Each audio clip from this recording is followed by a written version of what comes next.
Welcome, everybody. Hello, guys. We have another week of crypto news. Not a lot that's actually going on here. So in this episode, we might actually keep it a little bit shorter, but I do welcome all of you guys. I just tweeted this out over on Twitter, hence, tweet. I'm going to try and make this as fun as we can, given the circumstances of everything that's going on. But welcome to the stream, Mo, Gizza, good to have you here. Of course, we're here with the awesome Generation Crypto and Dark Moon Tim. Normally, we pull people up for this stuff, but you know what? We're doing things a little bit different. Bam, we're just getting started. Moon Boy might be able to come in later. We might have another guest as well. If not, we still got a lot of people on the panel as it is to get different points of views, opinions, and then also to play a little bit of a game. And so what I'm going to go ahead and start off with here, I think we're going to go, I'll go into a news article about this Ni no Kuni game and what's going on with crypto with that. We'll give a little bit of time for people to start to flow in a little bit, and then we'll talk on some of the topics on SafeMoon, because I do want to talk about this swap and evolve. It's supposed to have another trigger that's coming in here real soon. So I'm going to go ahead and read through this article. That way then it's just easier, I guess. But Crypto Control, great to have you guys here. And yeah, things have been overall pretty quiet. I'd say the biggest highlights that have been going on lately is with Terra Luna. It's SafeMoon rolling out the swap and evolve. Tim, I think you want to talk a little bit about Giddy here a little bit later, if you want to. Sure. And Bitcoin looking like it's just on the verge of starting to make a little bit of a recovery, right? So it's about time. Yeah.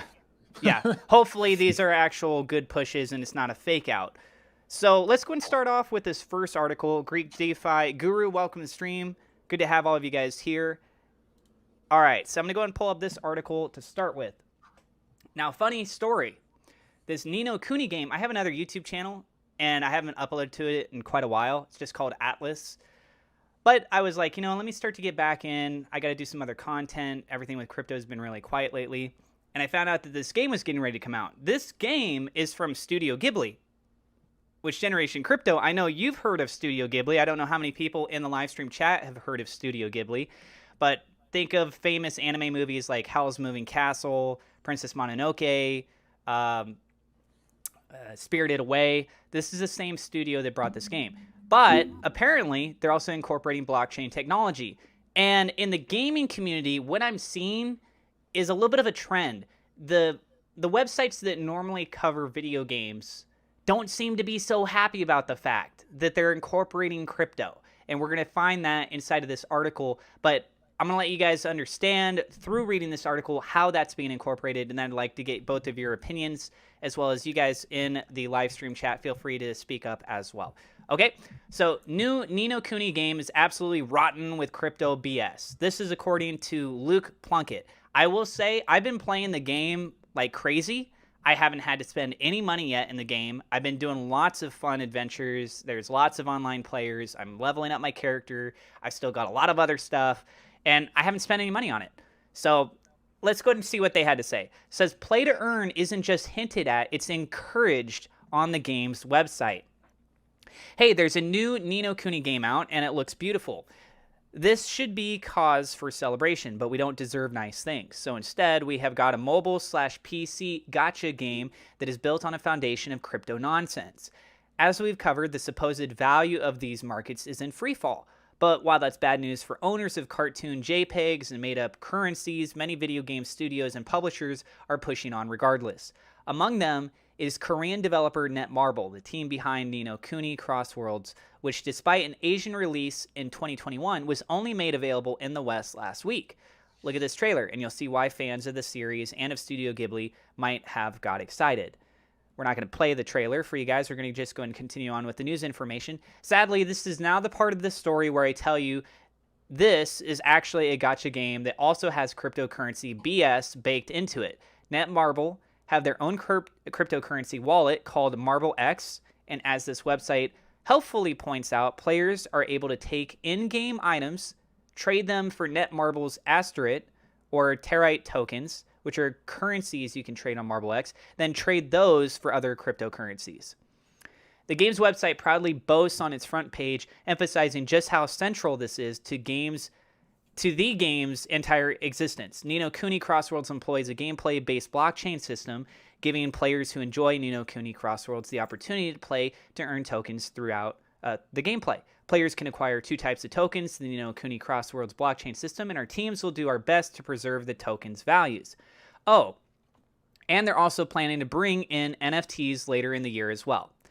Players are reporting that less than a week after launch, the game's economy is already heavily slanted in favor of those purchasing the company's crypto. As Tezos says in this post, crypto was said to be minimal in the game, but it seems like you can literally buy the best in-slot sets and pets in the game right off the store. No gotcha, no gimmicks, just straight purchase. This is extremely cringe and causes massive imbalance in player versus player. I know gacha games have their fans, but I'm not one of them because it's a form of gambling, and however harmless individual instances may appear. So the mechanical itself helps normalize the practice among young people, so I think gacha games marketed at kids are bad enough. A gacha game that's also got crypto speculation and a marketed emphasis on play-to-earn mechanics, get the F out of here. So it has an update. Despite the company's mention in the game launch trailer, Studio Ghibli's exact role with this release is unclear, so the post has been edited to reflect this. So I'm going to go and pull that away now, and we're going to discuss this a tad bit. Let's start off with the basics here. You launch a video game, and you want to have cryptocurrencies be incorporated into the games. More specifically, you as the game developer have created your own cryptocurrency that can be exchanged with fiat. And there's a relationship there, right? So same studio, same currency developer. Is that a good idea? Is that a bad idea? Do you think that this has too many risks? Do you think we're too early for them to already be jumping in this? Just overall, what is your impression with that? I'll go ahead and start with you, Generation Crypto. You asked some good questions. In my personal opinion, there always has to be market makers. There always has to be innovators and the people who do it first, right? So typically speaking, in any type of major change in any type of market, especially an established one, the first movers are either going to be greatly appreciated or they're going to be hated on for whatever it is that they do.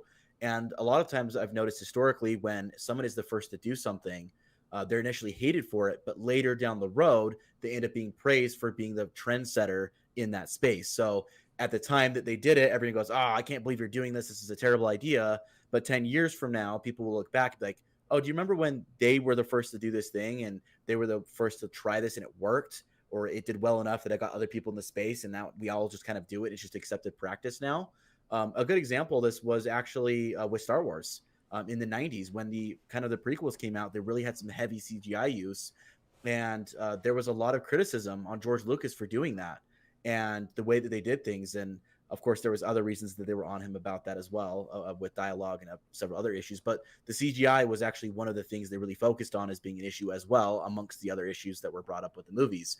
But it was because of the technology they brought forward with that CGI that it's like common practice in any Marvel movie or any other major production nowadays that there's a lot of CGI integration. But they were kind of the first to do it to that degree and to that level. And they got a lot of criticism from it in the industry itself. So there's always going to be those that are trendsetters. It doesn't mean that you're going to do it right or you're going to do it well either. But I think there has to be someone who's first. And I think that the future will have crypto involved in things like gaming. I mean, microtransactions are already a thing. I mean, we already have box and loot boxes and other things that are already integrated into gaming systems that are using real money. They could just do that with cryptocurrencies, and it's an easy integration. And those skins or whatever could potentially be NFTs. And then down the road, as there's collaboration and other things go into play, maybe those NFTs that you're gaining in those games will be able to be applied outside of that one individual game, right? So there's another game that comes out, maybe it's a sister game from the same company, or it's a game from another company and there's some sort of a collaboration. Maybe because you hold that NFT because you bought it in a loot box in that one game, you'll be able to use that same one in another game. Maybe it's a sword or a superpower or some sort of clothing or a character that you can release with that NFT, and it could be usable in other gaming systems and different platforms because you hold it on chain. So there's a lot of cool things that can be integrated with crypto and gaming. I think there's a lot of resistance right now in the gaming community with a lot of the integration with crypto. But I think that it's something that will eventually happen over time. I think it's just going to be a lot of growing pains while adoption goes into effect, essentially. So the first movers like this are going to get a lot of hate, but I think that down the road, it will become more of a normal practice. But of course, that's just total speculation, and I guess we'll just have to see what happens. And Dark Moon Tim, excuse me, sorry. So as it mentions in this article, it says as an update, says despite the company's mention in the game's launch trailer, Studio Ghibli's exact role with the release is unclear. So the post is everything's been reflected of that, right? Studio Ghibli is a very, very well established, well named studio. As I mentioned, some of these different anime movies that they've made, the art style in this game, it's totally obvious that it is reflective of Studio Ghibli's own art style, right? So the association between those two is definitely going to be there. People are going to look at this and they're going to think Studio Ghibli. That's automatically going to be a go-to with all this. Do you think that it's a common practice right now and that we'll start to pull away from this where reputable companies that we're familiar with that have not done anything with crypto suddenly decide to get associated with it in some degree, right? Whether it be NFTs, making their own crypto, accepting a crypto, those kinds of things. Do you think it's a standard practice that these credible companies, when they make that announcement, that automatically people want to attack them and make it look like as if they're trying to do a cash grab or something along those lines? Yeah, I think there's a lot of companies now that are starting to make their move into cryptocurrency, especially bigger ones. I mean, look at Slim Jim; they're accepting Dogecoin. Look at Bud Light; they actually have their own NFT series, so you gain things by purchasing these NFTs through Bud Light. So there is lots of ways that companies are trying to incorporate NFTs and cryptocurrency into their companies because I think everyone's starting to realize it's the future, right? So they're like, what? How do we get into this? How do we launch into the future of cryptocurrency? They see a value in it, just like all the people that are researching DeFi and cryptocurrencies. So these other companies are eventually going to pour into the area and start injecting themselves into it. Whether they're accepted or not, that's really going to rely on the public. But I feel like it's one of those moments when they started breaking from CDs to MP3s, and people were like, "No, I need a physical MP3." Just like there's going to be that hard transition where people are like, "I need physical cash." It's going to be one of those things all over again. Look at the baseball cards right now. So you can actually buy a bunch of NFTs that are special, rare baseball cards, supposedly like cards now. And they're actually worth more than the physical cards themselves. You don't have to worry about them getting bent. You don't have to worry about them getting wet. You don't have to worry about getting them graded. They're a perfect representation of what they are. So I definitely see that there's going to be a lot more companies that are going to be breaking into the fields of trying to incorporate cryptocurrency into the larger corporations. And yeah, a lot more game studios are going to try to do it as well. Everyone needs to figure out how to move from where they're at now, accepting regular fiat, and making it more global where they can accept certain cryptocurrencies to run their platform. So, if I hopefully that answered your question. Yeah, no, that's great. And I'm just going to kind of leave the floor open if you guys want to chime in on this.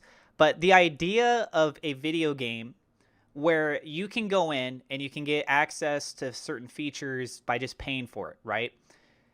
You still have the element that you can play for free. And as Ni no Kuni is by itself, you don't actually buy the game. There's many games now where with microtransactions, I think we kind of touched on this a little bit earlier, but there's lots of games now, whether it be mobile games, computer games, where you can go and play the game. You can go and do hundreds, if not thousands of hours of material where you don't pay for anything. You can even acquire the same things that people do pay for, but the people that pay for it, they just get it much faster. So in those regards, is that something that we as a society should be less judgmental on, or does it really seem like it's unfair to everyone else in the community when you do have certain things where people can just buy it and get it way faster than the other people, especially if you're doing it with, ties to crypto and there's some sort of influence there with the NFTs, etc. That's real life, right? So if you have a ton of money, you could buy something while someone else has to work to get it, right? So like if you're super wealthy, you can get whatever you want. If you're someone like me, I have to work for it and eventually get to where I need to get to by just working and paying it off. So I think that's one of the things that is true in the cryptocurrency or in this type of gaming as well. But I've played a lot of freemium games, and it's ridiculously hard to play freemium games against premium players that are paying for content. Because they could just, like, if you're playing like a war game, they could just come in and just level all your progress. So it's like those people, it is, I feel, kind of addicting in a way, because people want to succeed in these games, and it kind of like draws them into like try to spend money to try to purchase these tokens within the games to try to upgrade their stuff so they don't get leveled by the people that already have money, or these teams that were already built by the developers that come around and kind of like hose on people throughout the game. So I feel like in a way it's kind of cool that they do freemium games where you can get the game for free, you could play all you want. But I found a lot of frustration in those games that you're constantly getting hosed, like you're just getting crushed in the game without, unless you can form some strong alliances and get people to donate things to you to help you out throughout the game. It's much harder, and it's like real life, right? It's much harder to get ahead unless you have more money to get ahead in it. But I think that's how the metaverse is going to work, just like it does to real life. If you don't mind me adding to that, I was just thinking when it comes to games that are free, I think the general community, because I'm in the gaming community as well, and I think the general consensus a lot of people in the gaming community is if the game is free to play and the microtransactions are just for cosmetic items, right? So they don't give you any inherent advantage against other players. It's just for looks, or it makes you look cool, or it's a status symbol or whatever. People are totally fine with it, and people are actually willing to pay for the cosmetics. The company ends up making a lot of money anyways, and everyone tends to enjoy the game, and it's positively looked at because it's like, hey, I have access to the same game. I can play for free. I'm on par with everybody else as far as skill goes and abilities that I can access.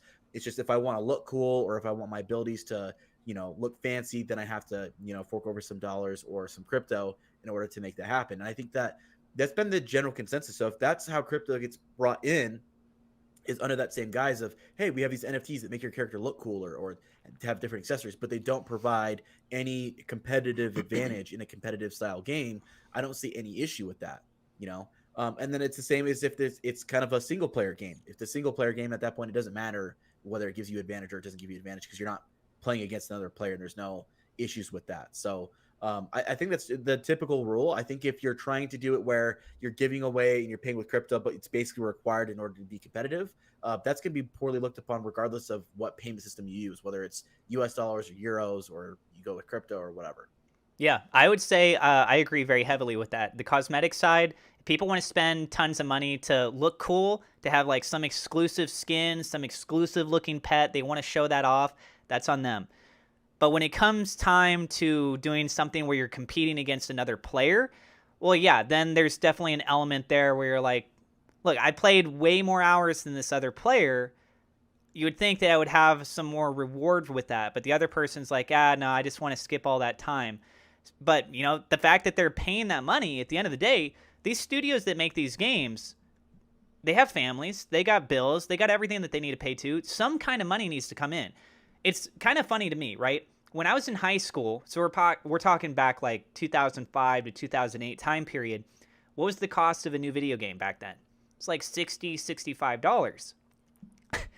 I remember, I think it was about 2 years ago, I was telling some kid about the cost of games back when I was growing up, right? And you think of inflation and everything else, you'd expect that the cost would go up, right? And they're saying like, oh my gosh, that's way too much money for a video game. I'm like, that was the norm. You were used to paying that kind of money. Now you're playing these games for free, and people are complaining about like a $2 game pass or a $5 game pass or something like that, right? But then what ends up happening is they go out, they still spend those microtransactions, but for one game, instead of paying $60 like you used to, you're paying $100 plus, because you keep adding a little bit here with all the new releases and everything else, right? So I think it's a new format that's going on. With this particular game, the PvP that they're talking about, I've been playing the game. I'm doing an actual YouTube series on the game itself. I haven't even done PvP yet. I haven't even had a chance where like the game is prompting me, even on like a tutorial side, like, hey, go try out the PvP. I haven't even done that yet. I've been spending tons of hours doing all these other side quests. There's world bosses, there's stuff like that. And as far as the payment goes, a lot of it is cosmetic. Some of the stuff you can do some enhanceable things, or buying sort of like the loot crate type things, right? You don't know what kind of graded weapon you're going to get, etc. So there is a little bit of that that's there, and I can understand why there's frustration. But in this particular case, you have a huge studio name, which is getting a lot of attention. It is tied into cryptocurrency. And frankly, I feel like an article like this from Kotaku is trying to make the cryptocurrency space look bad, because I think they're making the problem of what's in the Studio Ghibli game much bigger than what it actually is. Excuse me. Anyways, let's go ahead and move on to the next topic now. So what we're going to be talking about now, ladies and gentlemen, now that the stream's been live for just a little bit, is what's been going on with that of the swap and evolve. So let me just make sure that I got this up here correctly. Yeah. So pulling this back up, SafeMoon Swap and Evolve has now gone live. If you'd like to understand more about this feature, there will be educational material in the next few days. People have already started explaining a lot more about this. I feel like, Darkmoon Tim and Generation Crypto, you guys will have some thoughts and feedback to talk about with this. Anyways, I'm going to scroll down. There's one member of the community here, Surgeon Plastic, or at SafeMoon Surgeon, who's getting a lot of support. Sorry, I don't know what's going on in my throat right now. Who's getting a lot of support for helping to dumb it down for a lot of people of what exactly this is. So they said before every time, this is back when we had swap and liquefy, right? Before every time we reached a certain number of tokens that were bought or sold, a wallet would sell SafeMoon for BNB and inject it back into the liquidity pool. The pros were that it gave healthy liquidity pool and a reduced volatility. The cons, it dropped the price. And when I say it dropped the price, it was getting abused bad. So now SafeMoon will be injected instead of the BNB, so the price will rise. That's the most simplified version of that. But I feel like Generation Crypto, you probably have a pretty good insight on this. Am I correct on that? You're muted, by the way. No one could hear him. That would help if I unmuted, right? Yeah. You're asking as far as how it works? Yes, the swap and evolve. Yeah, the fundamentals behind it and how it all operates and stuff. Yeah, they decided to do it on a smaller scale than the larger scale that they wanted to initially do it on. So that was part of what I've been told was part of the reason they had such major delays. And Tim, do you have any thoughts on as far as for the new adjustment? Do you think it's going to be a big impact for SafeMoon's future? Yeah, I mean, it's one of those things is like if it was a bigger buy-in, right? You could predict it. Now they have a tracker on safemoongluebiz.com, so you can actually see when it's going to launch off, when they're actually going to do the buy. I think it's much smaller. With the price of BNB right now, it's like $21,000 buy. So that means soon a $21,000 buy of SafeMoon is going to come in.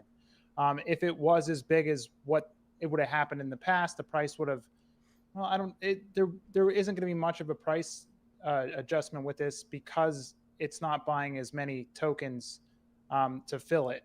So that's one of the positive things about it. The price might go up a little bit, but it's also strengthening the LP in the same process. So rather than it selling to get BNB to match it, to pair it for the liquidity pool, now it just buys SafeMoon instead.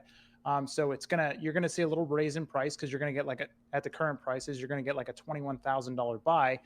So then it's like someone buying $21,000, and they're estimating it's going to go off every 2.5 days, 2.5 to 3 days. So every 2.5 to 3 days, there's going to be a $21,000 buy coming in, and that's going to obviously help out the price where it is. If it's down a little bit, it'll help it come up a little bit because 21 grand is quite a bit of money.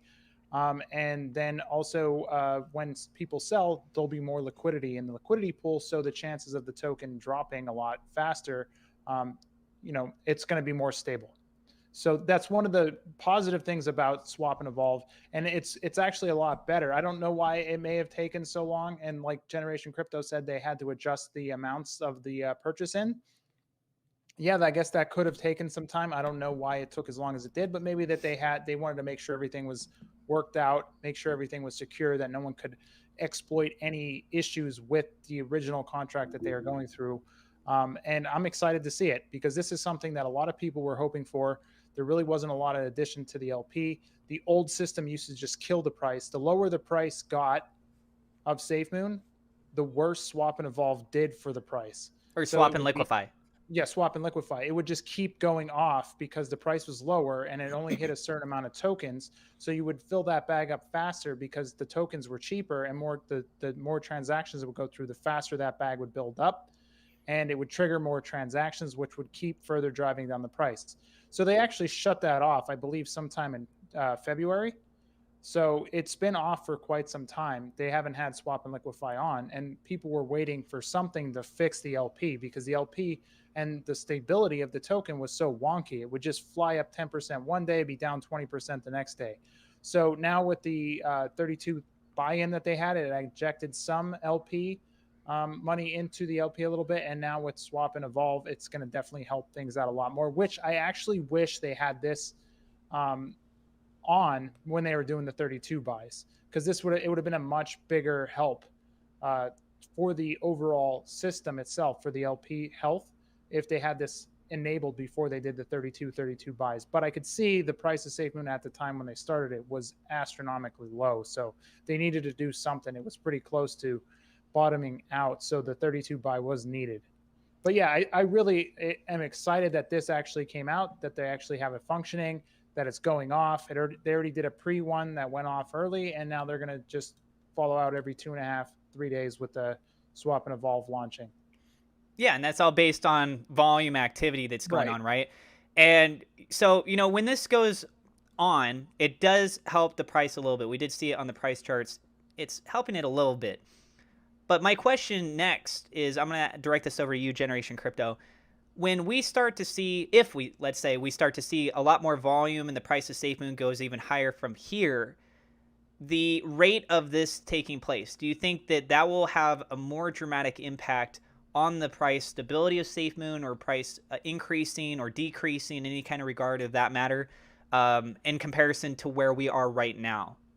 The impact it will have will decrease over time, because as the LP grows and gets larger, it's going to have less of a price impact. And then, of course, as you have more volume and there's more people getting involved in the system, it's going to have even less of an impact that way as well. So if the volume did go up and this is implemented for an extended period of time, it's going to have less and less and less of a price impact, almost to the point of being basically just not even a factor really to consider. And Darkmoon Tim, do you think that this helping out as far as the liquidity pool goes right now, this is a precursor that the company SafeMoon is establishing to build up enough to be able to launch the SafeMoon exchange? I think anytime they launch something, it's good, right? So every time they implement something that people can, it actually helps. I think it's awesome. So I think this is definitely something that helped the stability of the token and its volatility. So this is a great time that they actually release something that's awesome. The merch box, was a letdown for a lot of people. A, it was too expensive. B, they just maybe wanted a shirt and they couldn't just get a shirt. They had to buy a whole box. But this is something, and it didn't do anything for the token. It didn't do anything for the project itself. It was literally just advertising or people just being fans of SafeMoon. This is actually a functional thing that helps the ecosystem of SafeMoon itself. So it's actually a really important thing that I was hoping we'd get a little bit earlier. But you know what? Just to even have it, everyone should be happy because it's going to help the LP. It's going to help the stability of the token. And it's just going to keep going from there. So this was definitely needed. I think people should be excited by it. And hopefully everything else, it will be coming down the road just as fast now that they started launching this. Maybe you'll start to see a lot more stuff. Maybe you'll start to see the cross chain get it implemented. Then you'll see the exchange, and then you'll get your blockchain. So you just got to keep moving forward at this point. But as long as they keep developing products that are helping the ecosystem, I think that's important. That's actually a perfect segue that I was going to lead into, is about the cross chain. So when they had the downtime for the SafeMoon swap, which was about a week, right? A lot of people had the expectation when that would come back up that we would have the cross chain and the swap and evolve both implemented as it came back, right? We didn't have that. And that was that back in March? March, yeah. So approximately 2 months. So now we just got the swap and evolve. It's only been, what was that? Was that yesterday?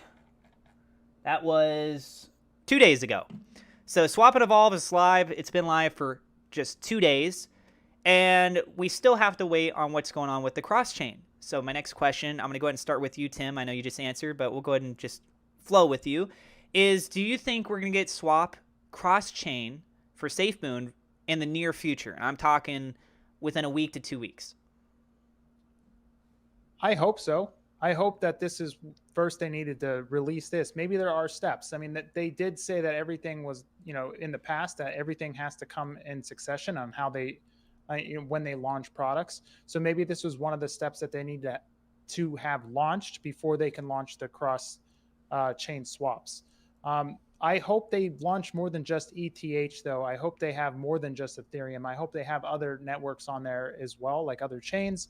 I'm hoping that rather than just coming out and saying, okay, now you can do BNB to Ethereum, that they have maybe AVAX and Polygon and maybe something else on there as well, because there are other companies that just came out with swaps, and they have a bunch of different chains on them.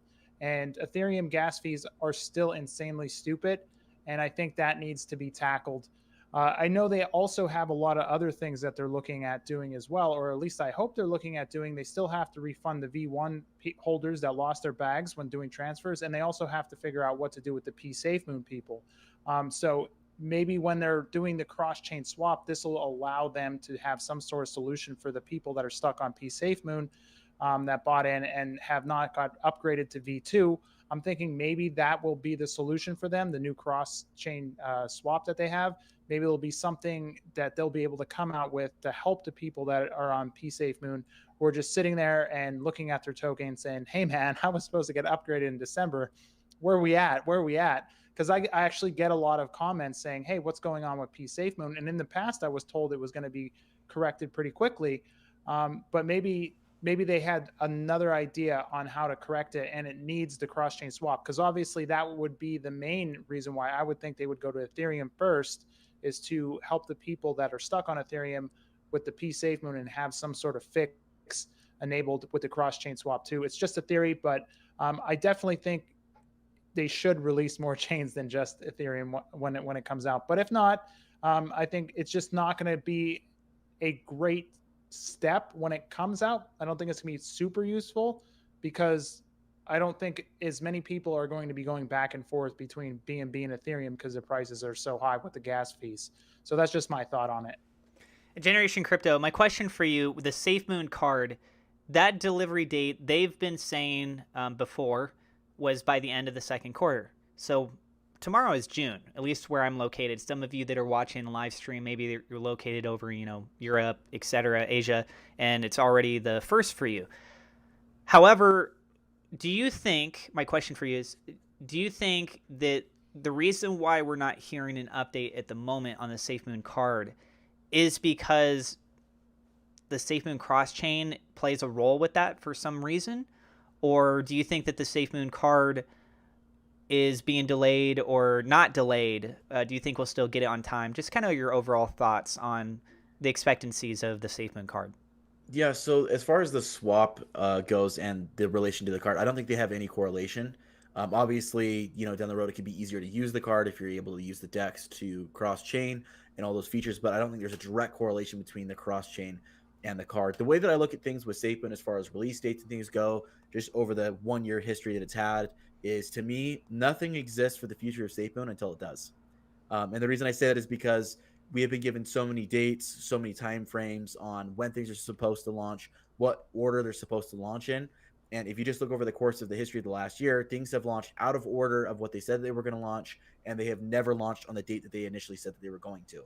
And there's been even a few instances where they've given us 2 or 3 dates, and all 3 of those dates have been surpassed, and it hasn't launched on those dates, or it launched later, or what have you. So, in my personal opinion, the card isn't coming out in the second quarter until it's out. The swap, all the other features that are coming out as far as cross-chain compatibility doesn't exist for SafeMoon until it's out. Once it's out and it's usable, then it's a feature of SafeMoon. But until it's actually out and usable, I just consider nothing in the future out until it's actually out. Not just announced or given a date, but actually released. Because we've historically seen multiple times where things were supposed to come out. There's been events and things that said they were going to do, but have yet kind of put to the wayside and have decided they're no longer going to pursue. So it just kind of depends on what item we're talking about specifically. But my general rule of thumb when it comes to SafeMoon is it doesn't exist until it's actually out and usable by the users of SafeMoon. Do you guys know what the status of P SafeMoon is right now? Can you actually still buy it? Can you trade it? Or is it just don't do anything with it? If you try to move the P SafeMoon, you lose everything with that too, like how this SafeMoon on the Binance Smart Chain side was?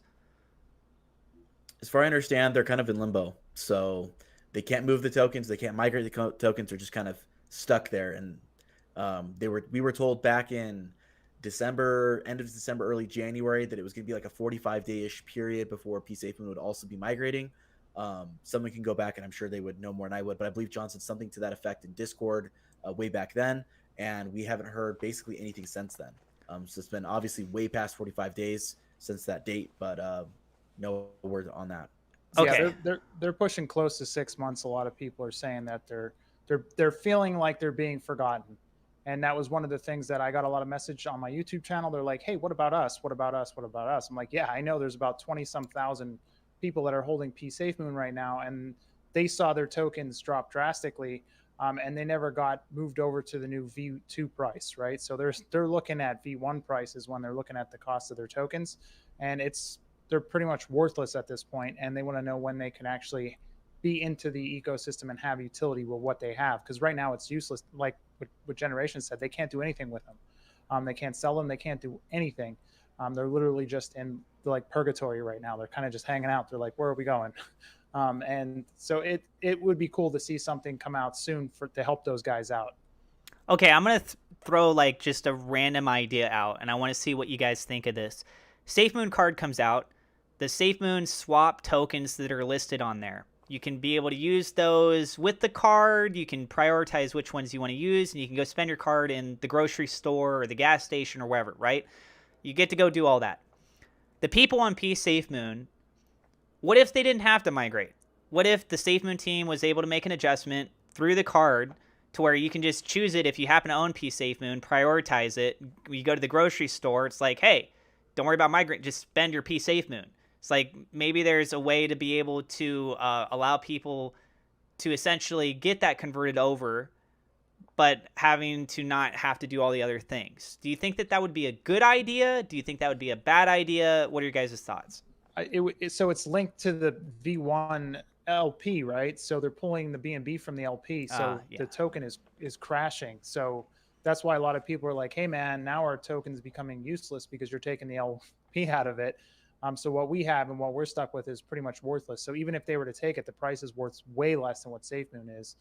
So I don't know if that necessarily would work. And as far as the card goes, even when it releases, it's all it's going to add, other than the hype, of course, because people are going to want to hold their card, they're going to want to get a hold of it. I don't think it's going to do anything positive for price action, even on the V2 of SafeMoon, because who's going to want to go out and spend their SafeMoon right now on a card, or really any of their cryptos in this down market? No one wants to be spending crypto right now, especially in this market when the market's down, right? So all the card can offer is sell pressure, because first of all, I don't think many people are going to use it to begin with, because they're just going to want their card to keep as a keepsake, to say that they have one, to own one, because they're a fan of SafeMoon. But then they're not going to actually want to use it. It's going to sit on a shelf. It's going to maybe even be displayed for some people, or it'll sit in their wallet and it won't go anywhere, because no one's going to want to spend their cryptocurrency. And then why would you want to spend, if you have fiat, why would you want to take a 10% hit to put it onto the card, to take a 2% hit to spend the money? It's not economical in any form or fashion. The only people that are going to want to use the card are people who've already were holding SafeMoon and want to utilize it in that form or fashion. Again, if you're hitting all-time highs, or the price in the market's doing really well, or you're getting a ton of money in reflections because volume is so high, then I could see where the card could be used. But even in that instance, you're adding sell pressure. That's what you're doing, because in order for that SafeMoon to be utilized, it has to be liquidated. So even in those upper markets, all it's offering is another avenue for sell pressure to be used on SafeMoon. So I don't see how this is necessarily going to be a good thing for the time being. Of course, I know people might be upset by me saying that, but that's just the reality of the situation. In the future, if SafeMoon, survives the bear market and they get to all-time highs and everything gets worked out with all the other issues that are going on with John and the lawsuits, and all of that gets figured out, and SafeMoon is able to, keep their promises on getting all the items out that they said that they were going to get out, and things are going well, and we're in an upswing, there's a lot of volume, all the things that all the holders are hoping for. At that point, I think people will start using the cards, right? Because they held millions of SafeMoon, and now they're getting, tons of reflections, and now they're like, sweet, I'm getting $100 in reflections a day. I can use, that $100 to go out to dinner, or I can use that to, buy my groceries or whatever. And I'm just using my reflections and I'm not touching my principal. But again, all that's doing is adding sell pressure, because they're taking away, and that's adding more sells on the chart. So basically the card is just a vehicle for a utility for people to want to use, but essentially only for the current holders. It's not going to be something that I'm going to be like, if I'm an outside holder, I'm not going to be like, oh, sweet, I'm going to go get this card so I can take a 10% hit and then another 2% hit after the fact just to spend the crypto in a bear market. It just doesn't make sense for new holders. But for current holders in the future, under ideal circumstances, it potentially could be used, and even then, it's going to only add sell pressure. Now, my Yeah, I next. mean, Oh, go I'm ahead, sorry. Tim. I thought we were talking about the card. I was going to talk a little bit. I actually agree a lot with Generation Crypto on the card itself. It's going to definitely add sell pressure. It's also going to give people a way out if they don't want to be in SafeMoon right now. So right now, if someone doesn't want to be in SafeMoon, but they don't want to take that 10% hit, they'll be like, look, if I actually use this card, I'm only going to lose 2% rather than a 10%. So I think it's going to, people that are currently holding that want to get out, it's going to give them a way out as well. And I find that to be one problem with the card itself. Yes, it's super cool, but most people, if they didn't DCA when the price of SafeMoon was really low, most people are extremely down. So I agree with what he was saying. No one's really going to want to use the cards. So I don't think the cards. I think people are going to obviously want to get something because they have a keepsake, because they're in it and they can have the ability to use their crypto. But the way the crypto market here obviously is doing, no one's going to be like, hey man, I'm going to use Bitcoin right now, I'm going to spend a Bitcoin on this car, when in a year from now that Bitcoin be worth 3 or 4 times what it cost. So I don't really think that there's going to be a huge, unless people have a huge staking in USDC or BUSD and they want to spend it that way. I don't really think people are going to be using it all that much. So my next question for you guys, as well as for everyone that is watching at home, which, by the way, if you guys are watching and you haven't yet hit the thumbs up like button, it does help out the search algorithm, so other people could potentially discover this live stream. They could hear what's going on in the crypto news. We're going to be talking just a little bit more about SafeMoon, and then I do have some other crypto project news that we can go ahead and cover. So my question for you, Tim, for Generation Crypto and for the viewers at home, as June is the last month for the second quarter, based on what the SafeMoon team had said before, the SafeMoon card being delivered, right, by the end of the second quarter. Out of a score of 100, where 100% is you're like, there is no doubt at all in my mind the team will definitely deliver the card. We'll be able to have those shipments going out, right? We already have the wait list, technically.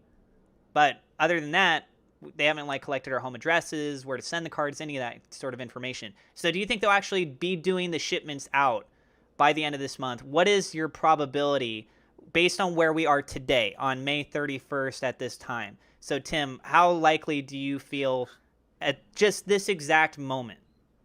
So by the end of June, is that what you're saying? Yeah. I would say I hate to be a Debbie Downer, but I don't see that happening. I think we'll get a virtual card, right? So I'm seeing that a physical card in your hand, I would say 0% chance people will have by the end of the June. 0%. I think we will get a digital card, maybe updated into our wallet, but I don't foresee us having a physical thing. I think right now, even companies that do offer cards that already have it in production. I think Voyager is one. It takes about 2 weeks to get your card from Voyager. That they already have everyone's address. They already have a production of their card itself, and you could order it and you get it in 2 weeks. If they don't have your addresses and they don't have everything worked out, I don't see there being a chance, because they did say that the virtual card would be coming first. So if we're talking about this strictly from virtual card, yeah, we might get that by the end of the second quarter, but a physical thing, not. Give me both. I say 0%. So 0% you feel, just based on what we know today at this exact moment. Like tomorrow we could have some new information, obviously, that changes everything, right? Right. John could be watching this right now and being like, you son of a bitch. I'm going to tweet right now, right? Yeah, I'm going to tweet it out. You're going to have your card in a day. I'm going to have it overnighted to everybody. I magically looked everyone's address up and I'm going to send it to everybody. But I would say the virtual card, you probably have about, that's so much easier to do, right? So let's say, I don't know. I'm not a programmer. I don't know how easy it is. So take that comment for what it is worth. So I would say that I could see a high probability, maybe around 75%. They'll have that out by the end of the second quarter. I think that's the first thing everyone will see. And probably won't see a card for probably maybe the end of the fall. Okay. I don't think it's coming as soon as people think it is. What about you, Generation Crypto, for both of those, virtual and real card? For a real card, as I don't want to be an absolutist and say 0, but as close to 0 as possible. So 1%. Here, how about that? 1% or fractions of a percent of the chance. And even for the virtual card, I'm going to be a little bit more pessimistic on that. I'm going to say, just historically with the way delays have gone, I'm going to say you're talking maybe a 20% chance that a virtual card will come out by the end of the month. And I think that, to me personally, is a little bit wishful thinking. There's just, Oh, really? yeah. And the only reason I say that is because they have, like we talked about, there's a lot of compliance issues with that. I mean, and if it does come out, I guarantee you it will not be available for everybody. It'll be a very select few countries, maybe even just the United States, that would even allow that. If you're living somewhere else outside the United States, your chances, I'm going to say less than 5% chance that by the end of this month, you're going to get a virtual card, just because the restrictions in the different countries and all that stuff, especially if you're in a smaller country, or, you're not in Europe, or you're not in the US or Canada. I think your chances are going to be, or maybe Australia, but your chances are going to be extremely low that you're going to be able to get a virtual card, less than 5% if you're outside of those countries. If you're inside of those countries, particularly in the United States, I'm saying maybe a 20% chance. I know that's pessimistic for a lot of people, but just look at the history of launch dates. When have they ever had anything that they've released on time? Plus, it's going to be global, right? So I think just the shipping of a physical card itself. I mean, I told you about Voyager. I think they're just in the United States, right? Yeah, that's why I said it's nearly impossible for the physical card. But even the virtual card, you run into the issues of, you have so many different jurisdictions and countries and stuff. And if they're having this much issue with just the exchange that they've been working on for over a year, what's to say they're going to be able to get a card in faster than that? In all these different countries. Like I said, the virtual card might come out in a select few countries like the US and maybe Canada by the end of that month, but a very lower chance that it's going to happen than greater chance that it's going to. I would wait for a card if it had nanoparticles on it. I'm just saying, if they put Rain-X on it and like you could dip it in water and it bounces out, that'd be pretty cool. As long as it doesn't slip out of your wallet, right?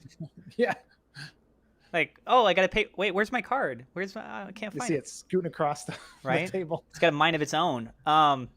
That's the dawn of Terminator. It started with the Safe Moon Company. No, I'm kidding. Hopefully that doesn't freak anyone out. Guys, so if you ask me, I would say one of the biggest issues right now is that so many people in the Safe Moon community are watching that, right? Safe Moon's tried to pull back on the whole, like, oh, we don't want to do timelines on things. But when you say, oh, you're going to get the card before the end of the second quarter, sure, that's 3 months of a time span, but it's still a time frame where people are going to be judging the company on whether or not they actually deliver it by the end of that period or not, right? If Safe Moon card doesn't come out by the end of June, people are going to look at Safe Moon with more negative sentiment. They're going to say this is a company that just keeps talking and they don't actually deliver things, especially they don't deliver things on time when they say. So if they say they're going to deliver anything on time, everyone's just going to be like, no, you're not going to deliver it, right? You automatically assume. It's almost like the boy who cried wolf. We're not hearing anything lately about the card. Everything's been really quiet, except on their social media. They are starting to become a lot more vocal. And then all of a sudden, boom, out of nowhere, we got the swap and evolve, right? That was a nice little surprise. I'm not going to lie. Like waking up and finding out, hey, it's actually live now and it's rolled out and you can see it and track it here. That was refreshing. That's about time, right? Yeah, it's about time. That's a nice step forward.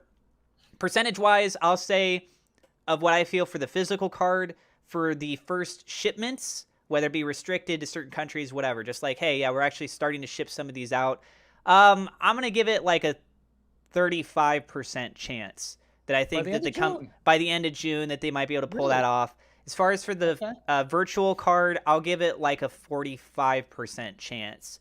I don't know exactly where they're trying to put priorities and what developers they still have, or if they had to fire people, have other people come in that are having to re-examine everything, right? Because like you can do the same result with code, but do it in different formats, right? So I think somebody needs to come in and look at all the lines of code, understand exactly what the objective goal is. There's just so many things that really come into play that's going on behind the scenes that I don't know.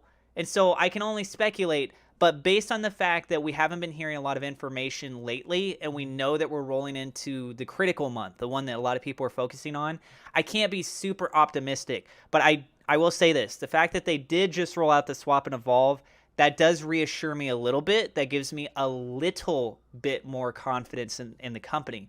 But I really think that the exchange, the blockchain, those are going to be the biggest game changers where people look at the company and they say like, okay, this company is actually going to deliver things, especially if they launch those and they don't crash, right? We don't want like a Terra Luna kind of situation going on with SafeMoon. We don't want to have a Mt. Gox situation with a SafeMoon exchange. Like, we've already had enough crap to deal with this year. Just imagine people that start to FOMO in even harder when they launch those kinds of things, and then those crash. So if they got to take some extra time, but they actually launch it, and it actually works, and it's actually got things that are better than the competition, then I'll say, all right, the time was worth it. But if they launch it, it has issues and stuff, everyone's going to call FUD. People are going to be screaming the top of their lungs. Like, we waited this long for that, you know? So I hope things are going to be good with that. So those are my 2 different points. But let's go ahead and move on to the next topic now. We're going to actually move away from, well, actually, no. I got to do this real quick. Guys, I have a partnership. I talked about this a little bit in the last roundtable. This is really, really important because it also affects the SafeMoon community. And I cover SafeMoon a lot on my channel. You guys know this. Most of you guys know this. Anybody that's watching the channel. So I really want to see SafeMoon succeed. And everyone could do some sort of participation in some regard if you really wanted to. I found a way that I could be able to do it. So I partnered with Glow Token. Glow Token is one of the SafeMoon swap partners. They're a BUSD reflectionary token, meaning that through trading volume, just by holding their token, you get paid out in stablecoin. So this partnership that I'm doing with them, I'm an artist. I'm an NFT artist. I've sold 4 different pieces, but I've created a whole line. And with this partnership, what's going to happen is that when we go live for the minting, when people buy this, 15%, right? I decided that I wanted to contribute towards the SafeMoon community. 15% of every mint will go buy SafeMoon.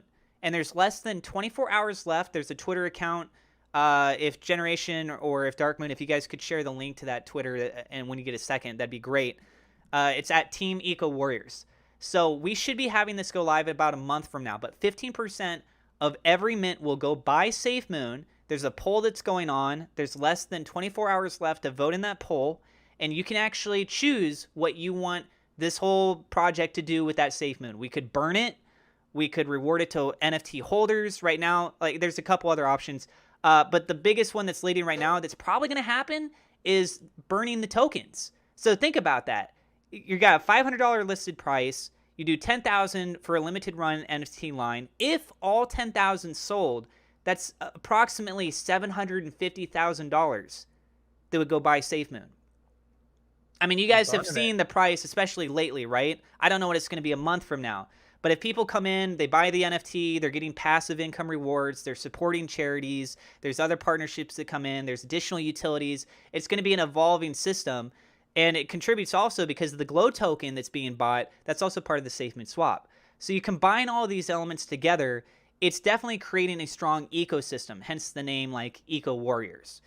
And I think it's actually a great opportunity where someone like me that's been doing SafeMoon videos, and I believe in the project, I want to see SafeMoon succeed, and I'm an artist, how can I utilize my talents? And I can present it in this way where we can do a lot of good. So yeah, hopefully the project does well. Hopefully it does bolster the SafeMoon price up even more, get rid of some of that circulating supply. I know a lot of people, I'll be honest, myself included, I would love to see SafeMoon burn a crap ton more tokens because it's an insane amount that does currently exist. And hopefully there will be other projects out there that also come out that keep contributing to this. If people want to participate in them or not, that's up to the people independently. But just to see more projects even exist and have additional options that could contribute in those ways, I think it's a great thing.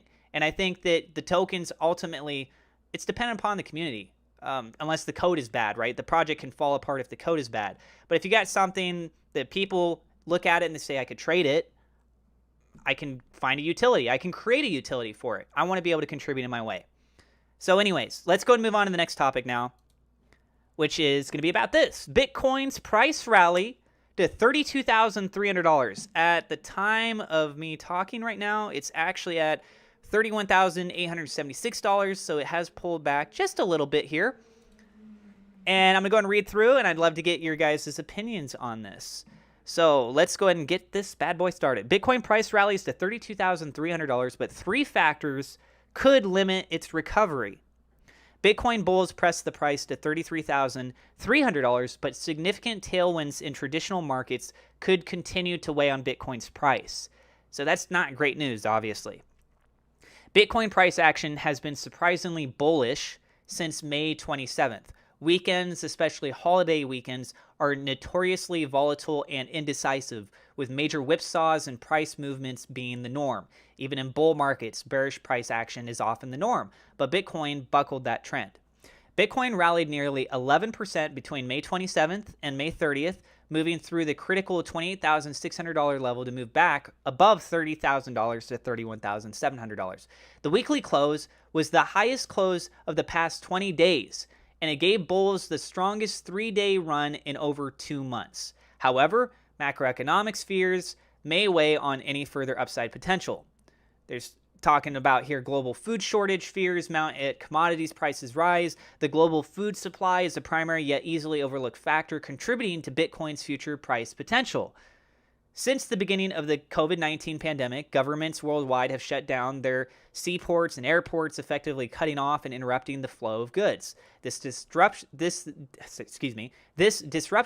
will take years to return to normal, but that is not the primary cause of concern.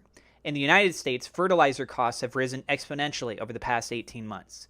In January 2021, the fertilizer price index stood at $78.83 and is currently at $254.97, increasing nearly 225%. A combination of supply chain disruptions and continued shortages is likely to continue disrupting this market. Individual commodity prices continue to rise and are a primary contributor to the steady rise in inflation. In particular, wheat hit new all-time highs in February 2022, remains near those all-time highs in just 2022 alone. Wheat futures have increased as much as 76% and over 143% in the past 18 months. Oil futures continue to rise and are now trading at levels not seen since July of 2008. There are broad concerns by traders and investors that oil may spike towards $150 per barrel once China ends its COVID shutdown. When that occurs, demand will most certainly return and further impact oil. Growth concerns in the stock market. This is another thing to come in, right? Equity markets around the globe continue to face significant pressure. Rising inflation, soaring commodity costs, supply chain disruptions, and the conflict in Ukraine have put risk on investors and traders on the defensive. Several high-impact economic events are scheduled to occur this week, which will likely pause any major price action moves in equities and cryptocurrencies. The European Union unemployment data release comes on June 1st, along with the Bank of Japan's interest rate decision and manufacturing data. In addition, U.S. unemployment numbers and non-farm payroll data will be released on June 3rd. Adding to a busy week, on June 3rd, 3 former U.S. Federal Reserve residents are also slated to speak. John Williams and James Bullard talk on June 1st, Lael Brainerd on June 3rd. And we got just a little bit more here. So actually, you know what? I'm just going to go ahead and stop right there. So based on what you guys have heard so far, right? What is your perspective view on Bitcoin, let's say over the next 1 month? There's some of the speculative things that we're having to wait to hear back on as they're talking about jobs reports. There's what's going on with the war in Ukraine. Oil prices are getting high. And I mean, I think we can all agree the people that really get hit hard with this kind of stuff are the major institutional investors, because you affect the price of, oil transports, etc. They're going to have to figure out what they're doing with their costs of their goods and services, their employees, etc. And these people that have a lot of money, they're the ones that are dropping $1 million if they sell a Bitcoin. That causes the price to dramatically drop, right? We're not seeing Bitcoin going from $32,000 down to $28,500 because of people selling their $5 worth of Bitcoin. We're seeing like hundreds of thousands of dollars, people that are making lots of money, that a lot of these people probably aren't even doing it necessarily just from crypto trading, right? So what do you guys think is likely to happen in the next month or so with Bitcoin? Do you think it's going to go ahead and start making its rally back? Do you think it's going to hang on? Do you think it's going to go down? What do you guys think? Unfortunately, Bitcoin does follow the market. We've seen historically that Bitcoin has maybe not directly followed, but has had associations with the general trends that are going on with the stock market and with other markets in general. And we're looking at the price per gallon of gas in the United States being in August above $6 a gallon as a nationwide average. So we're talking even a few bucks more than where it's at now, and it's just a very, very short period of time. As you mentioned before, and I've talked about historically in the past, fertilizer costs have gone through the roof. The reason wheat has gone up so high is because Russia and Ukraine are one of the largest exporters of wheat for the European and Northern African nations. And with them being in conflict, a lot of the people aren't farming because they're worried about being invaded, they're bunkering down with their families, or they've completely fled the country. So a lot of the people that were historically exporting all that wheat to all those other countries now have to find their wheat in other sources. And by doing so, that's going to cause a massive decrease in supply. And with that demand ever increasing with population increases every year, you're going to see an increase in demand while you have a diminishing supply, which means you're going to see higher pricing, which means if you look at what wheat does and corn does, those are one of the biggest items needed to make any kind of food commodity that you use today, especially processed foods. So you're going to see a large spike in all the food items in the fall as well. So with the rising cost of food, the rising cost of gas, and then of course you got inflation going through the roof, averaging over 8% month over the course of the year, and it doesn't seem like it's going down in any way, shape, or form. You've got a really poor economic situation for most people globally, not just in the United States. And because of that, people are going to be less likely to put their money into frivolous assets that aren't for survival needs. Like when your food's going up, when your cost of gas to get to work and back is going up, when all of those other factors being affected, your rent's going up because of the housing market's not calming down or going anywhere. With all these things going into factor, the first thing that people are going to pull money from is going to be those places that are not necessary. And those are going to be things like, their subscriptions on a monthly basis. That's going to be things where, their weekly outings where they go out to dinner at a restaurant. It's going to be in places like investments, daily contributions towards investments, or even liquidating investments in order to cover costs. So Bitcoin will be, in my prediction, will be affected heavily by the growing stress that is occurring in the economic markets.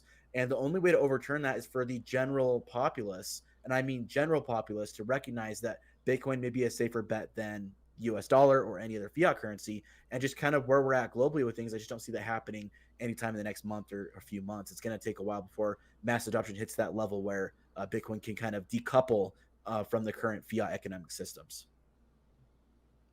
Wow. That was a depressing outlook there, generation. I just saying it how I see it, I think it's going to change. I think tomorrow Bitcoin will be $100,000 and all crypto is going to go flying through the roof and everyone's going to be millionaires and we're all going to be happy and gas prices are going to go to 5 cents. That's going to be tomorrow? Yeah.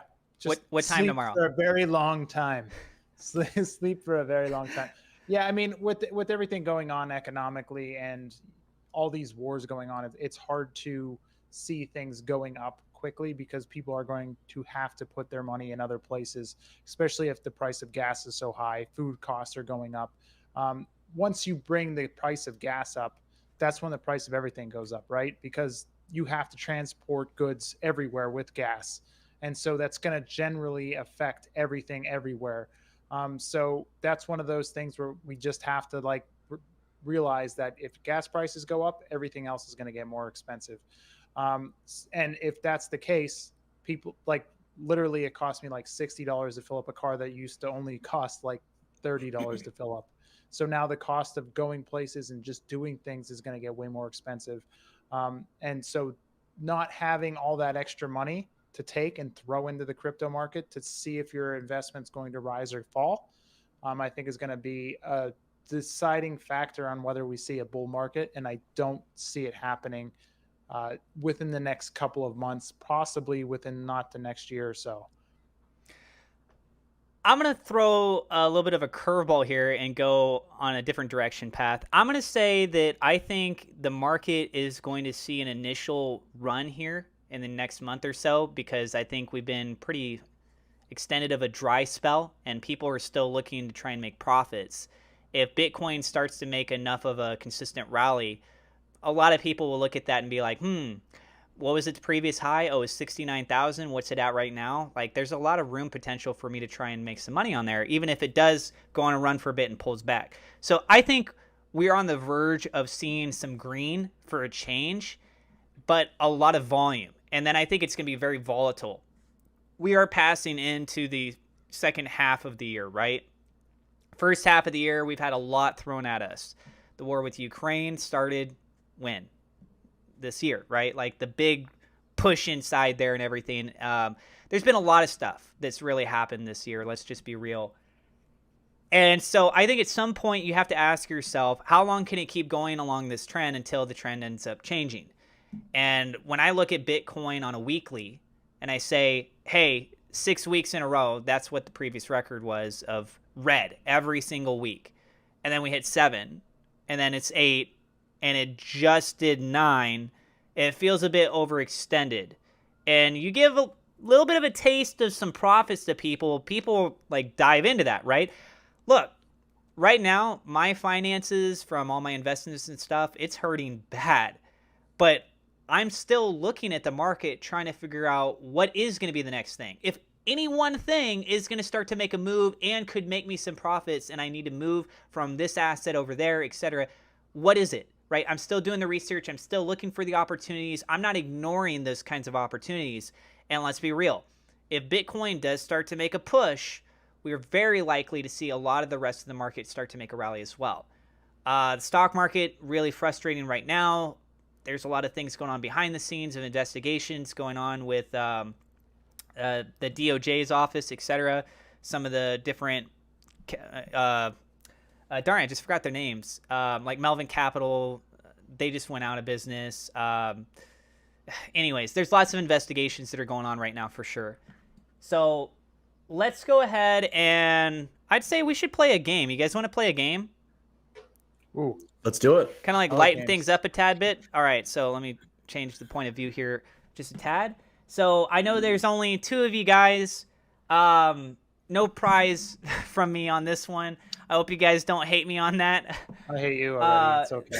I wish we had more people for the game, but it's just kind of one of those weeks for this. But hopefully we can still make this fun. So let's see who's going to get this right. Now I got to go ahead and pull up myself a notepad so I can keep track of this. All right. What was that? I won? Sweet. So the way this game works, we're going to go ahead and do 3 rounds. And those of you guys who are watching at home, you're more than welcome to participate in this if you'd like to. Play along at home, guys. Yeah. Play along. So I'm going to go ahead and give 2 different cryptocurrencies. And you have to tell me which one has had more trading volume in the last 24 hours. Okay. Right? Lots of things can happen in a 24-hour time span. Some Could we weird switch this name up? things. Can we like ask the audience?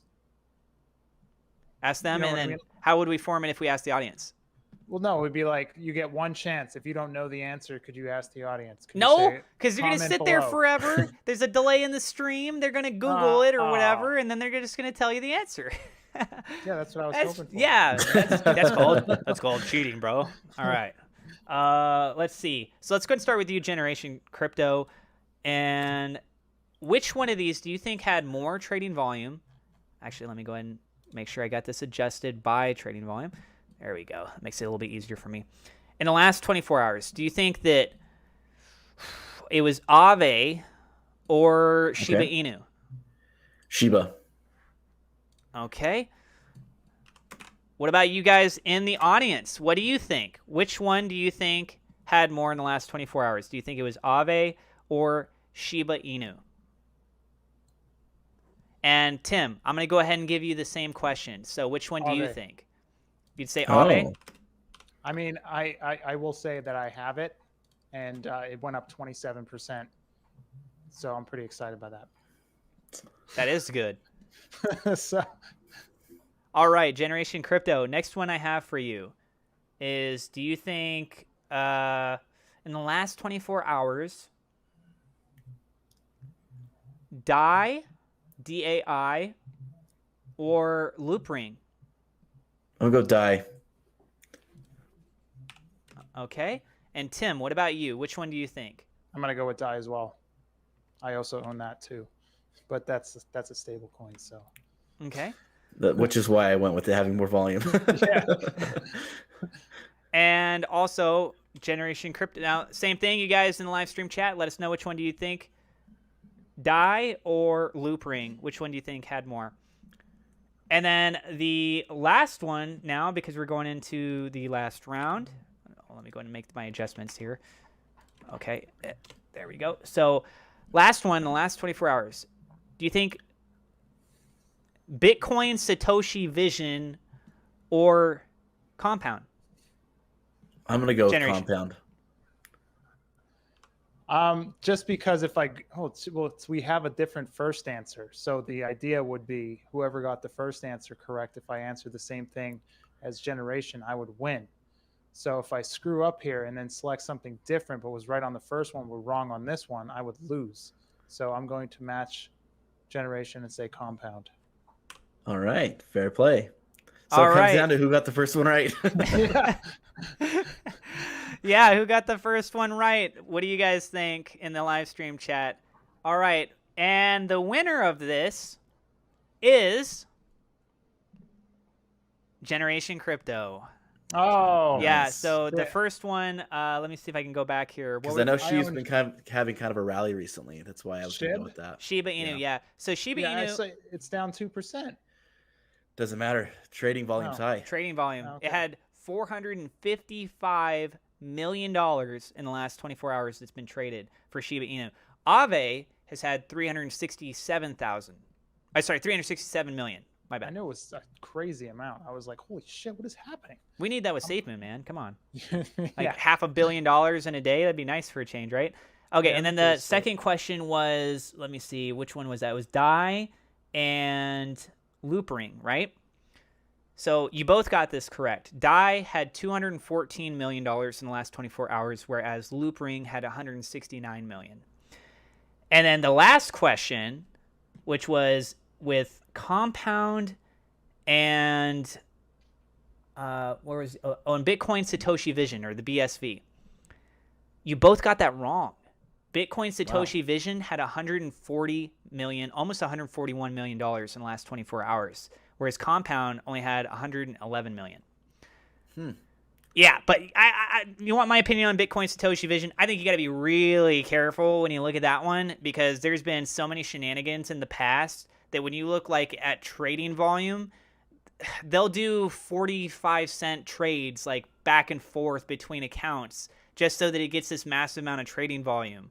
And then like, oh, look, that's what happened in the past during one of the court cases where Craig Wright had to go in and he's trying to defend himself. It's like, oh, look at that. All of a sudden, Bitcoin Satoshi Vision, the exact day that he went into a court case where he's trying to prove that he's Satoshi Nakamoto, he's the creator of Bitcoin, all of a sudden BSV is in the top 10 cryptos based on trading volume. But then you actually looked at like how much the price had adjusted of the day, and it basically didn't do anything. It was just a massive amount of trades that got swapped between each other, so that it had all this huge trading volume. So yeah, if I was in your shoes, I would have probably said the Bitcoin Satoshi Vision just because I remembered that. But yeah, congratulations, Generation. You win nothing. Yeah. Sorry. Please don't hate me, guys. But we had a couple contestants, and you know what, guys? I think we're going to go ahead and probably start to wrap this up. I will give an opportunity here where Dark Moon Tim, I know you wanted to possibly talk a little bit about Giddy. And if you do want to talk a little bit about that, for the rest of you that are watching the live stream, if you have any questions that you wanted to ask us, now is a great time to go ahead and present those questions before we do wrap up this stream. So, Darkman Tim, did you want to talk anything about Giddy? Well, I think probably the person that would speak best on Giddy is Generation. I mean, he literally was at Cryptopia with these guys and got to talk to them. I know. Look at this beautiful shirt I got. Yeah, look at it. Yeehaw! Look at that, boy. And not only that, but he straight up saw the alpha version of the app, so he knows what's coming. And I mean, I did talk to him a little bit about it, but I have extreme jealousy right now. Yeah, it's I'm pretty bullish on what they're about to develop. I know that myself and Tim haven't produced a lot of content on Giddy, but I'll be transparent as to why. So I do plan on covering Giddy pretty extensively on the channel when I have time to make content for the channel. For those that don't know, I am really preoccupied with a lot of other things I'm working on in the background. One of those is the documentary that Tim and I both have said publicly that we're making, and a couple of other projects I've got with my personal life and other things going on. So I apologize for the lack of content, but yes, We will be producing more content, or I should say, I will be producing more content on Giddy in the future. But one of the big things that they've talked about, and when I talked to them directly there, when I was talking to their dev team at Cryptopia, was they don't want floods of people, the general populace, going and trying to get in Giddy right now. It's not that they don't want people involved in the project, especially right now that it's at a really low price. If you want to get on, you can go ahead and get on the coin launch and get it, scoop it up while it's cheap. But beside the point, they don't want the general populace going through that route of getting those tokens, because it is kind of hard right now, because you've got to swap from whatever network you're on to get it over to the Polygon network, and then you've got to trade it over through Sushi Swap and a couple of other things just to be able to get into their DApp to go ahead and stake their tokens that way. And then in order to do the highest yielding, which is the LP pairing, you've got to do a couple of other things on SushiSwap to even make that possible, which is a lot of steps, and it's not exactly user friendly like it was pretty much with any other kind of token when it first launches. And so he talked about, when I was talking to them, that they want their brand to be about the fact they make DeFi easy, that it's really easy to utilize. And that won't come until they have the full launch of their app, where you'll literally, and I've seen this, guys, so it's not like it's fiction. I've seen this. Literally, you get it on the app, and you just basically press a couple of buttons and you purchase and you stake pretty much instantly, and you get to choose in your settings which token you want as a reward. So it's really, really easy to use.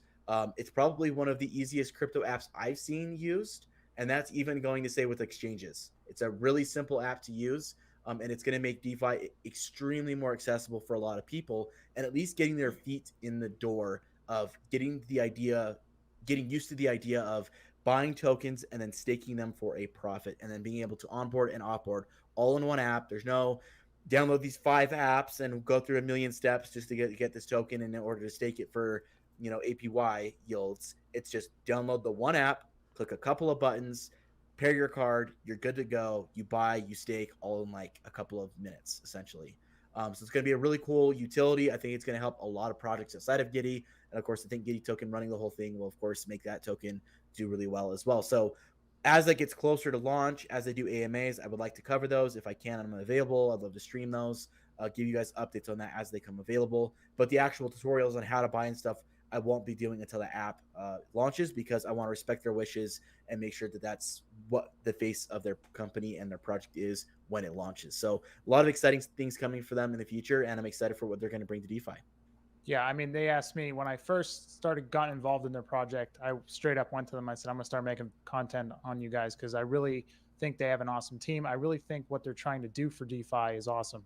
And they're like, can you please hold off? Can you please not do that? Because they said it's like this crazy process to do it. And we don't really want a lot of people to do it because we don't want people to lose their money. We want it to be super simple, so easy that your mom can do it. And they wanted it to be super simple to the fact where that you could legitimately just buy it and even put it back in your bank account. So it's onboarding and on-ramping and off-ramping.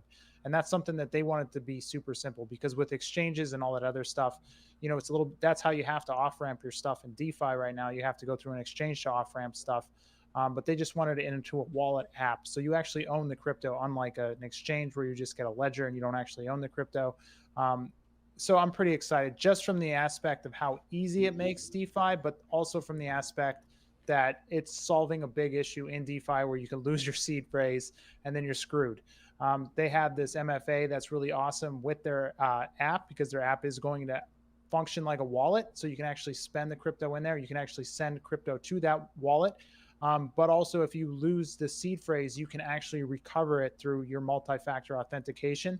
And that's something you can't do right now in DeFi. If you lose something, if you lose your seed phrase, you're screwed. All your money's locked up in that wallet if you deleted the app. So this is something, it needed to happen in DeFi a while ago.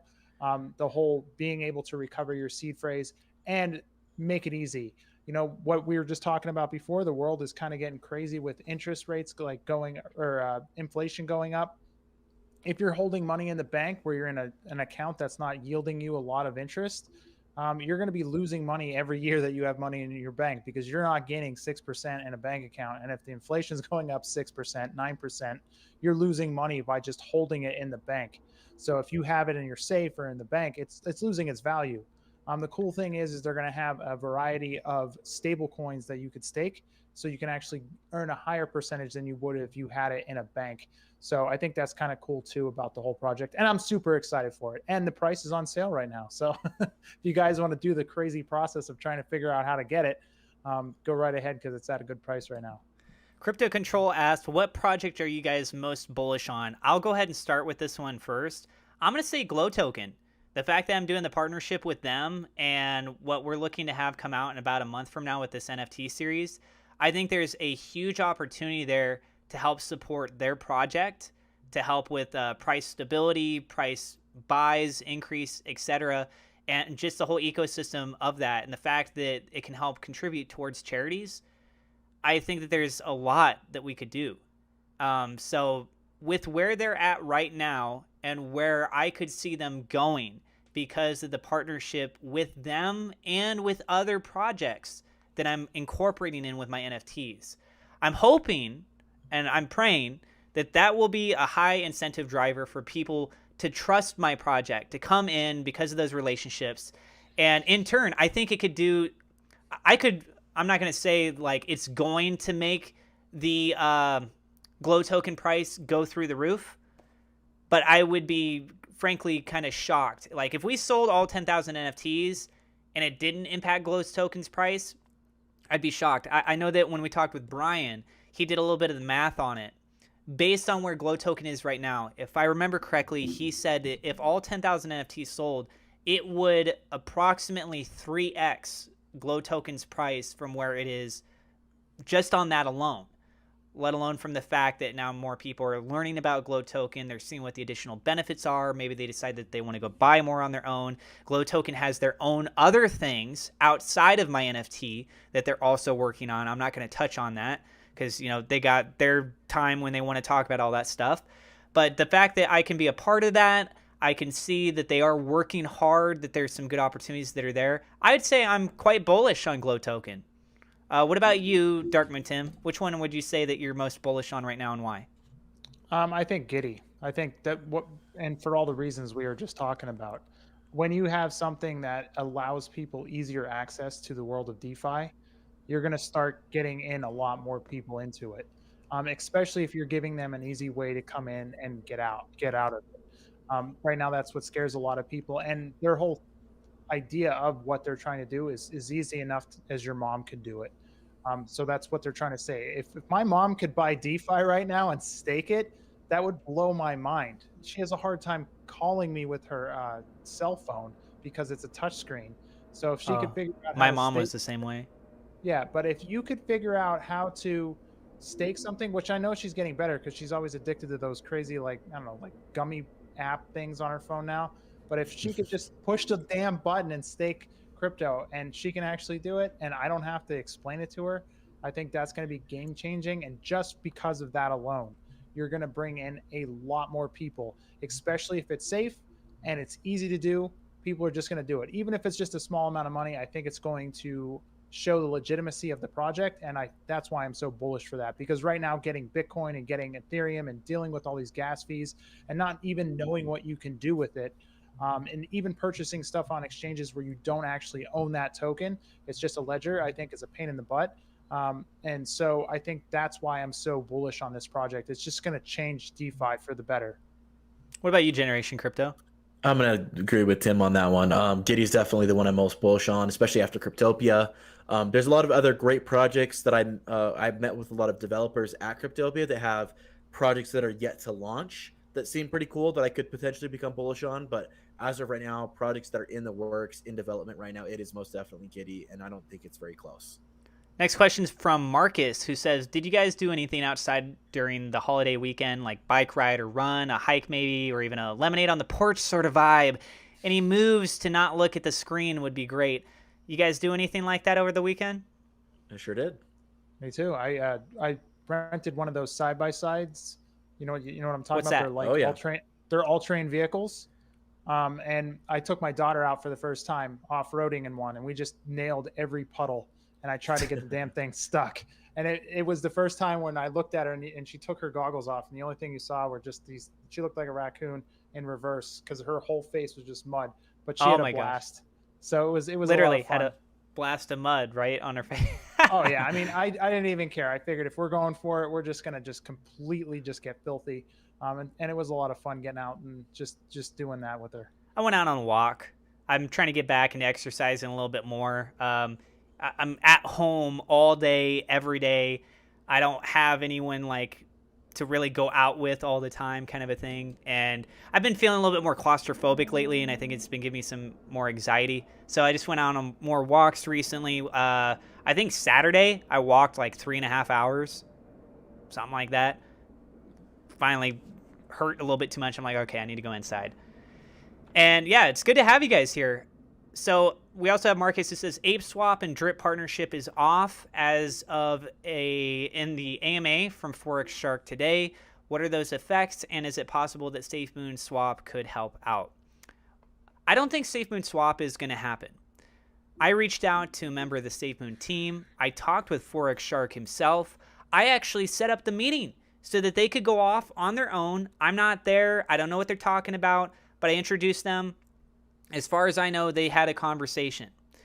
And from what I understood before they went into that conversation is that for Drip Network to participate with the SafeMoon Swap, they would need to move most of their liquidity, if not all of their liquidity, over. And for them to move off of Pancake Swap, there would need to be something substantial enough of a difference between the two for them to feel that desire to move that over. And so there was already a level of skepticism of whether or not they would go with SafeMoon Swap. But whether or not they have had any kind of conversations or agreements, anything like that, I never had any update from either party. I didn't inquire into it more.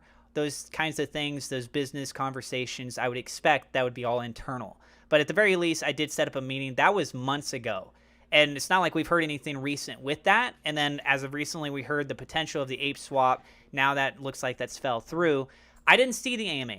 I don't know if either one of you guys did, and I don't know if he elaborated why that fell through, but the effects of that, I think, is negative. It's people that were looking forward to a new partnership, some new progress being moved forward, and people are looking at that and saying, I don't know what's the next thing that they're going to say that they're going to be doing. Are they actually going to do it, right? There's a little bit of doubt that comes into play with that. I love the fact that they do have the pig tokens that has now officially been brought back, and it's up and it's running, it's working. That's great, right? Dog tokens, a little bit of time's been going by. Hopefully over the course of this week or next week. I don't know if they've done any update on that. Maybe I missed. They've done updates on that. Okay. So they've had the migration for it. They ended up extending that because of the LP pairings. There was some confusion on people needing to pull those out, so they extended it another week. So it should be a total of 2 weeks with us going into the second week this week. So hopefully after that week is over, they'll be able to finish that migration portion, and then it'll just be simply about launching and getting put into place. So hopefully we're about a week or so away from that being implemented, assuming that there's no issues or delays with that. And then hopefully after that, they'll be able to have the whole animal farm up and running. And hopefully within the next couple of weeks, there'll be a full focus right back onto Drip. Yeah, I think there's definitely a collective group of people that hate the animal farm right now just because of the fact that it is seemingly holding back the potential of what Drip could do and the attention, the focus, right? Partnerships, the new utilities, etc. A lot of us want to see that. Drip does play a role in the animal farm, but the animal farm also is composed of the pig token, the dog token, etc. Those setbacks has hindered that growth. So as soon as that can be done, and we know for sure that there's actual pushes forward with Drip, then I think a lot of the sentiment in the market space is going to be more positive on Drip. But until that, everyone's just kind of like, come on, I get it, Animal Farm, it does have value, it does do these things, but a lot of people got in because of Drip. And the idea of the Animal Farms was exciting to a lot of people because it's like it raises all sales. So it should help raise Drip. But when it's not able to function the way that it was designed and we're having to wait months for it to go by, well, of course, it's going to have an impact, on the community's point of view of all this. That's a logical thing. What I'd like to see is what are the results after the animal farm has been totally fixed, everything's working the way it's supposed to again, and then a 1 month time frame after that. Also, like if we're in a bull run, right? If 1 month after this, Bitcoin's actually gone from 32,000, it's up to like 45,000, $50-ish. Let's say we get something like that going on. If Drip's price actually comes back up quite a bit, then I think there's a strong correlation that people still believe in the project a lot, etc. If it doesn't at that point in time, it is going to be concerning, because it's like, well, what utility are you going to deliver to us in the near future right now that can really help stop a lot of the selling pressure? That's one of the things I do like about Forex Shark, is a lot of the stuff that he's trying to build out is to give alternative options for people that are acquiring Drip from selling. The price goes down because people sell it, right? So if you can stake it and apply it in various ways without having to sell it and still be able to get additional benefits, I find that really intriguing. But that's my point of view on that, at least. Yeah, they got to get that Animal Farm fixed, man. That's the simplest thing to say. It's been delayed. It's been like 4 months. Here's the positive thing. At least he didn't give up. At least he didn't say, "Out of hell with this." You know what I mean? He's still actively working on trying to fix it, and give him kudos for that. He could just fold it up and say, "That's it, I'm done," because it must be frustrating, because he's been working on this for quite some time. Yeah. On the fixes, and it seems like every time there's a date that it's going to be finished, it's not. And I agree, it's definitely holding back the other projects that he was planning on updating, because this other thing is just taking forever. And I know exactly what that's like. I was supposed to be done with this documentary that I'm working on in March, and it is now June. So, and it is going to be in theaters in like 3 weeks. And I'm like, okay, well, that'd be cool if it was finished. So like, it's not my fault. I'm just waiting on networks to send me stuff, but I know what it's like to, you can't focus on anything else. I have all these other projects that I'm working on that are coming up, and I just can't focus on any of them besides this, because I'm so concerned that this needs to get finished before I can even look at those other ones. And those other projects have to shoot in a couple of weeks, and I'm not even focused on them at all. So having this Animal Farm with all these issues, he's probably just like, I want to work on all this other stuff. I know I need to get this done, but he can't leave this alone, because if he does, he's going to let a lot of people down. He can't just abandon the project. But he probably still wants to get it done just as much as you guys want him to get it done as well. So that's my take on it. Tim, it'd be messed up. Imagine if you had the documentary going to the theaters and the entire documentary is watchable except the last 10 minutes, and just randomly the scene like cuts and there's just a cue card that says, to watch the last 10 minutes, go to Dark Moon Tim on YouTube, and it gives you like the YouTube link. It's like, we'll upload as soon as finished, It's like everyone has to go subscribe to your channel. It's not even technically up yet. It's like, well, we had to get it out, so here's everything that looks professional. In the last 10 minutes that looks professional, well, you gotta go to YouTube. Just randomly, you're like, and the craziest part of this is, and then just, oh no, just gone, Yeah, you're like, what just happened to him? Okay, and I guess, Marcus, we'll go ahead and take a look at your last question here, and we'll wrap it up. Anyone buy a Luna Classic the weekend before last? During the FOMO of possibly saving the OG coin, would be cool to start a meme coin cheap with a blockchain and exchanges.